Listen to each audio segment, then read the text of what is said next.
Hi there, we are watching a Korean movie today, Train to Busan. It came out in 2016 and it's been talked about quite a lot, and I have never seen it. There's quite a few bits of Korean media that have made it onto the Western side of viewers and fans.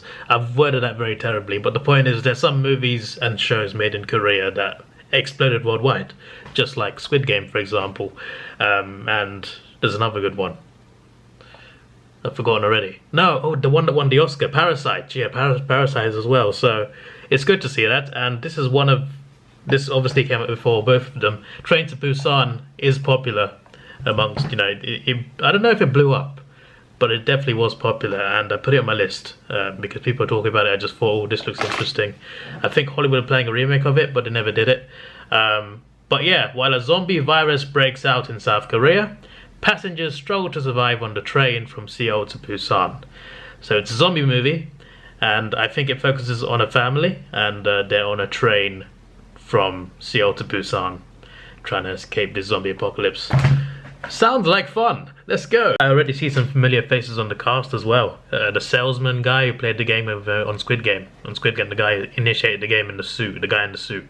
You know what I mean. If you've seen Squid Game, episode 1, the guy in the suit that gives the guys a chance to play a game and whatever. The guy in the suit from Squid Game. And also the guy from Eternals. I don't need to say which one. I don't mean that in like a bad way. I don't mean that in an offensive way. I mean, you know what I mean. Let me stop talking. Let me press play. Let's go. Bro, what? So I'm watching the opening scene. I'm eating these delicious prawn cocktail crisps, right? And what just bloody happened? I just saw a deer. I think it was a deer. I just saw a deer turn into a zombie. Someone ran over a deer. The deer got up after he left in a very horror movie type way. And you see its eyes, there's no eyeballs. It's fully white. A zombie deer. The way it got up, it was so so freaky. Okay, that's a good start. That's a good start. I like zombie movies when they're done right. So the main character is a divorced dad with the kid living with him, and his daughter wants to go to Busan to see her mother. Yep. So we've gone the depressing route for the characters. To be fair, that's a common trope, isn't it? Not just with zombie movies, but with disaster type movies.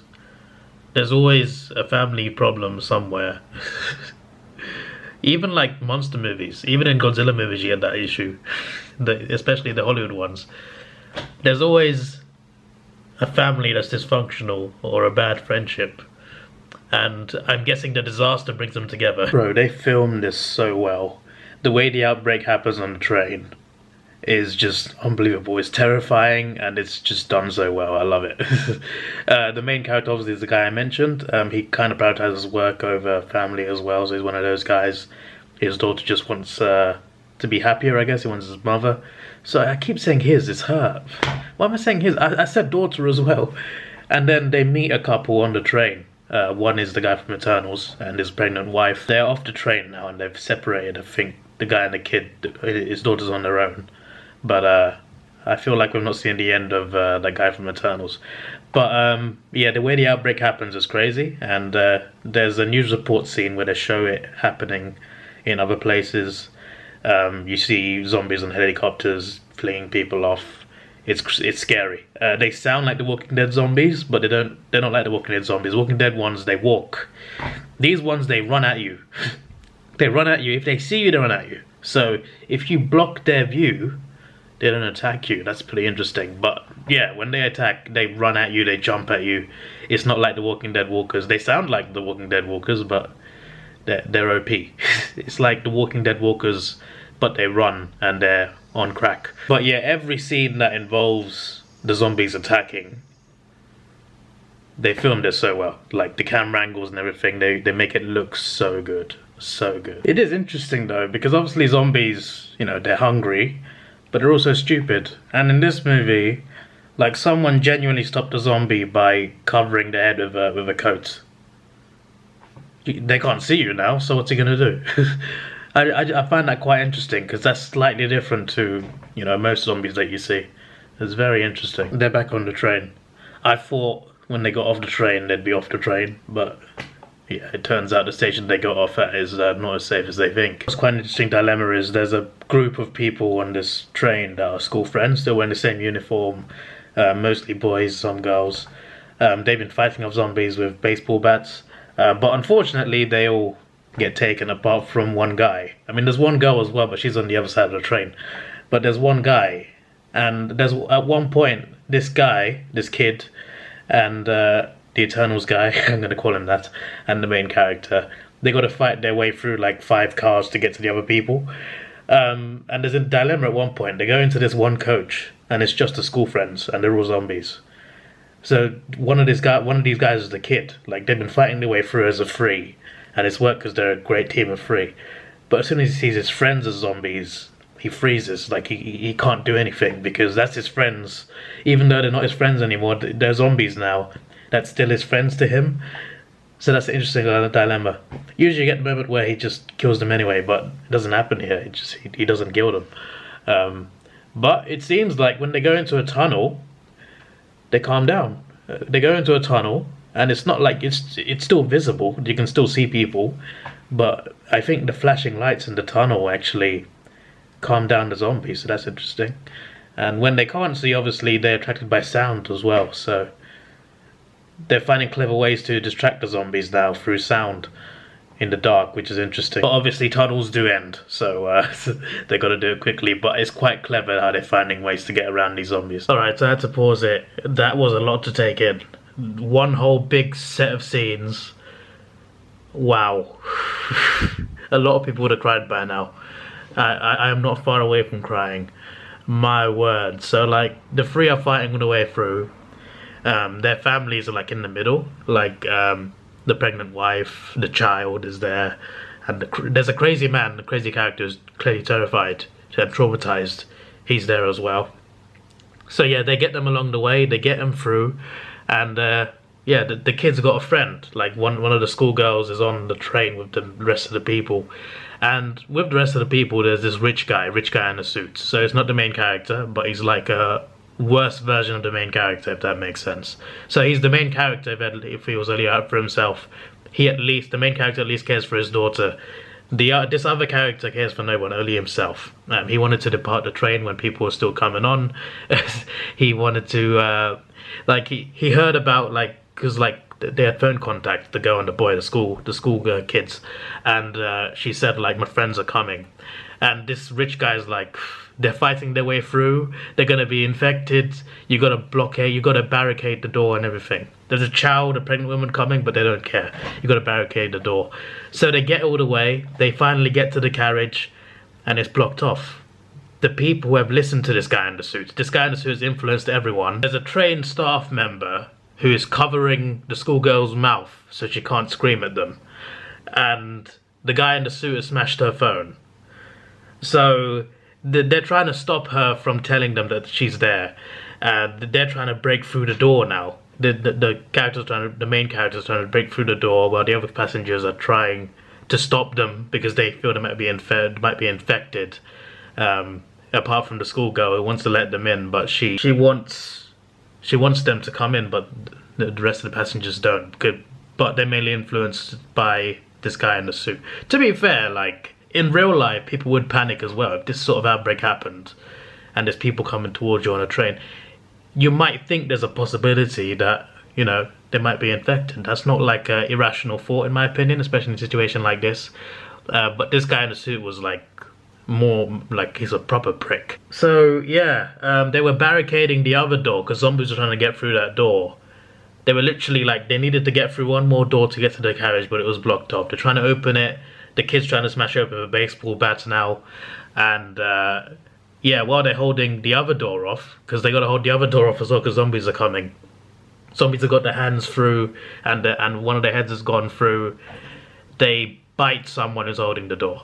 They bite the Eternals guy, so he's gonna get infected now, and it's all happened because the other people barricaded the door. If they didn't, they would have got through safely. It would have been fine, but instead someone had to die. And this main character, obviously, he cares a lot about work, and he does care about his daughter, but he doesn't spend that much time on her. And there's also a theme in this. There's a heart-to-heart moment between the two characters, the dad and the Eternals guy, who is obviously, he's got a pregnant wife. Being a father is about making sacrifices, and when your daughter grows up, she's going to understand. That's a really good, like, that's going to, like, I'm sure a lot of fathers would like that scene as well. That was a really well done scene. They had that moment, and just a few scenes later, the Eternals guy's dead. And all because other people were not willing to let them through because they might be infected. It was a very sad scene with the music, the sad music as well. It was very depressing to see. So I'm not crying, but I was close. That was really, really sad. And then something crazy happened. So they get the door open. People are on the other side trying to close it. They get the door open though. They get through. Obviously, they lose the Eternals guy, but they get through. There's the pregnant wife is now a widow. The main character, rightfully, punches the suit guy in the head. He's just like, why would you do this? Like, we lost someone because of you. Like, you could just let us through, would have been fine. This guy, this prick in the suit, he gets up and screams that they're infected, they're infected. And everyone else on the train, like sheep, follow him. They're infected, they're infected. So they quarantine them in the luggage area. They quarantine them there, right? So here's the ironic part, right? They quarantine them in the luggage area. That turns out to be the best place to be, because they're too busy barricading the luggage area now. They're now barricading the luggage area away from them who might be infected, whatever. On the other side, so when there are people trying to get through and the other people are blocking it, there's a woman who lost her mother, the grandmother of the family. She died. She was the last person to die before they locked up the door completely. Everyone got through apart from obviously the ones who died. I think it's her daughter or her niece, I don't remember. Someone from her family, she spoke about, no, she spoke to herself, not to anyone else. She spoke on her own about how grandmother, you always put people, everyone ahead of, everyone before yourself. You are never selfish. And she was angry about it because in the end, the grandmother died, and it's partly because she wanted to help those people get through. She was one of the few people who didn't want to keep those people out, and she died for it. So this, I assume, daughter anyway. Everyone's so busy barricading the door to where the people are, they're not watching the zombie door. So this woman who's lost a grandmother, or mother, I don't know, she calls her grandmother, but I think it might be her daughter. She opens the door because she's accepted. She says thanks for everything. She's accepted death. Before anyone even realizes, she has opened the door. The zombies have come through, and everyone's getting attacked. Apart from the guys who got quarantined in the luggage area.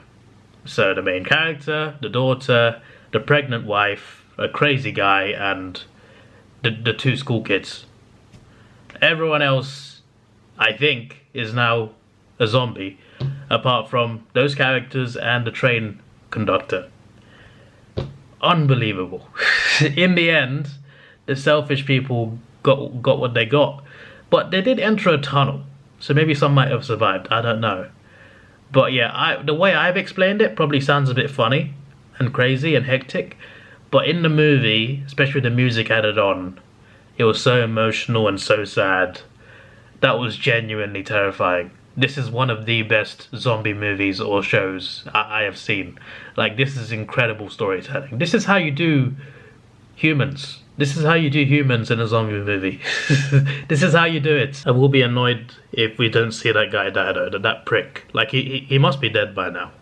But we didn't see him die. We see him realizing, he turns around, and that's when the woman's opening the door to the zombies. We don't see him die.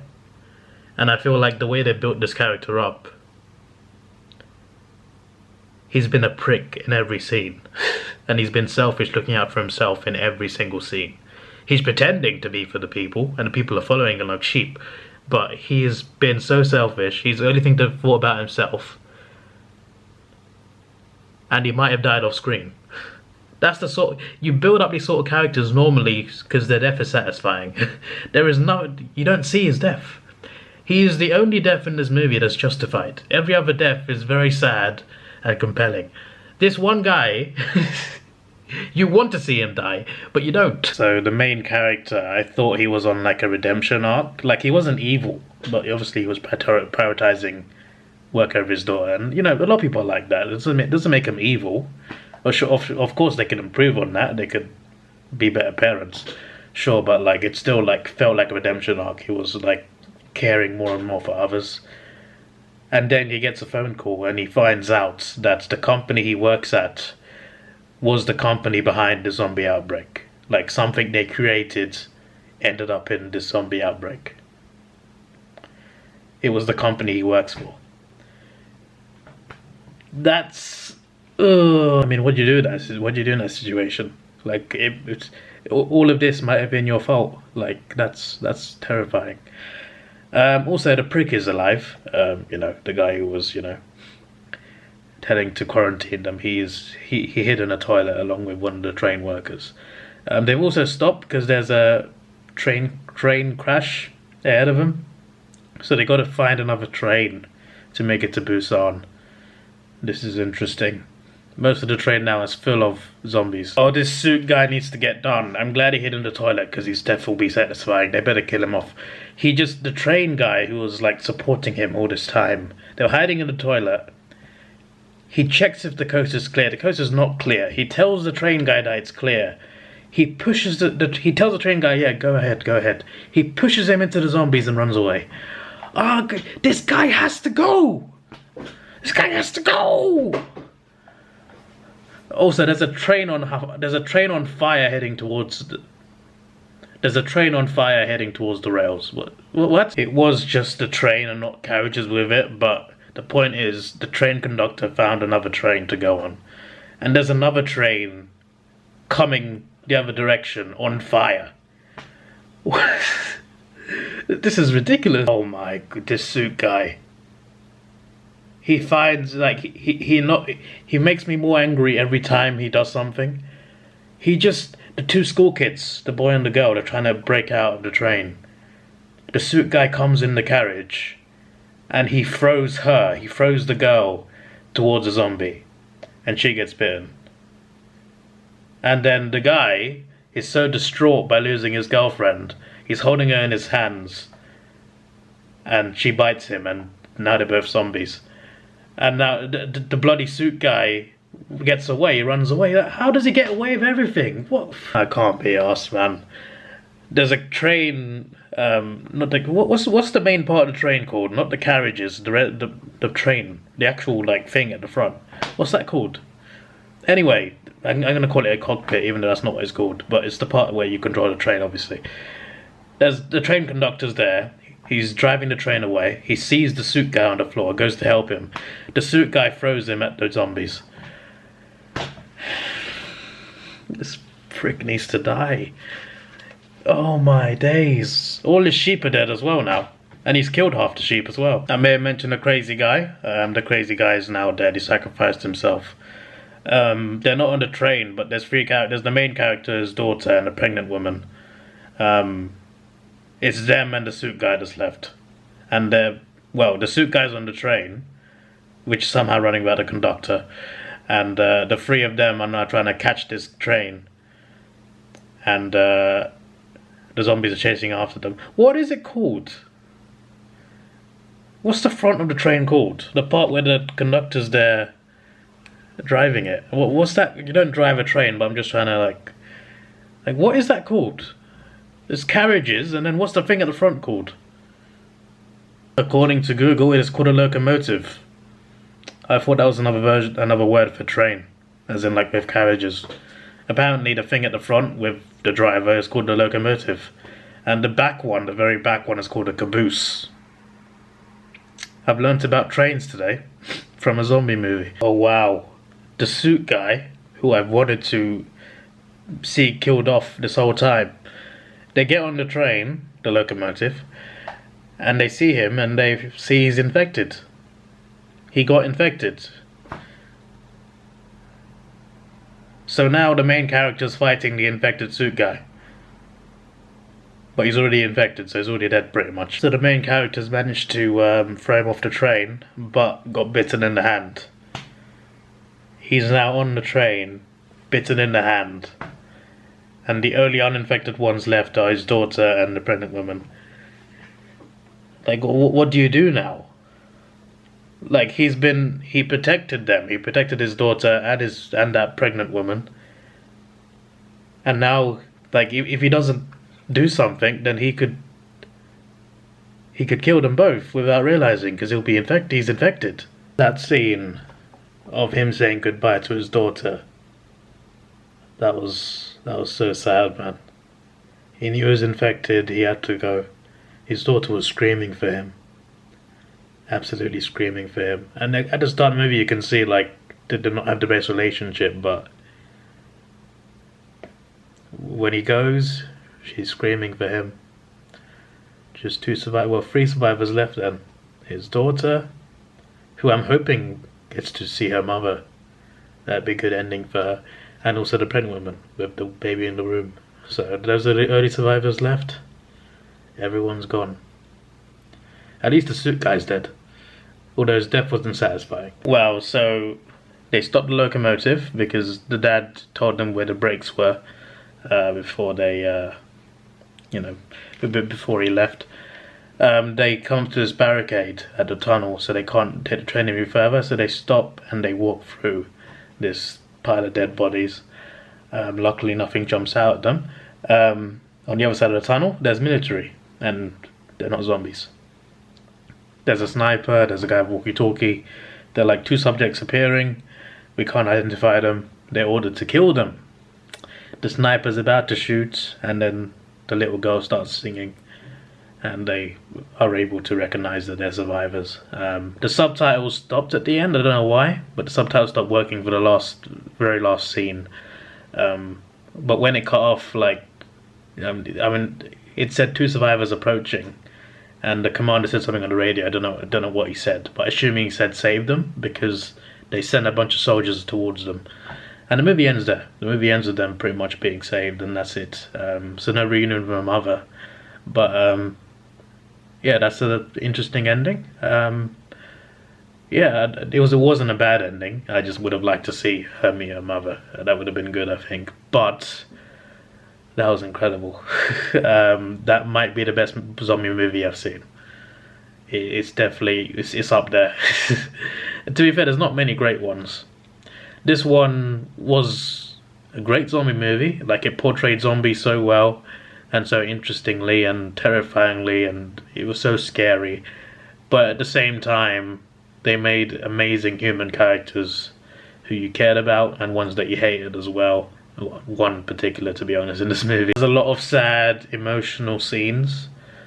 When you watch a zombie movie, you want to see zombies, and less of the humans normally. But that's partly because the human characters are not written very well. But in this movie, the human characters are written so well that you care about them and the zombies. And yeah, this might be my favourite zombie movie already. This might be the best zombie movie. That was incredible. I can't believe I waited this long to watch this. Does it have a sequel? Because that was mad. That was mental. That was awesome. I'm giving this movie a 9 out of 10. Really enjoyed it. This is your boy Davidoff. Please like, share, subscribe. Thanks for watching. Have a good day and goodbye. Let's take it slow. Where you go, I go too. And if you hit the bottom, I'm going down with you. Let's take it slow. Who cares where we gotta be?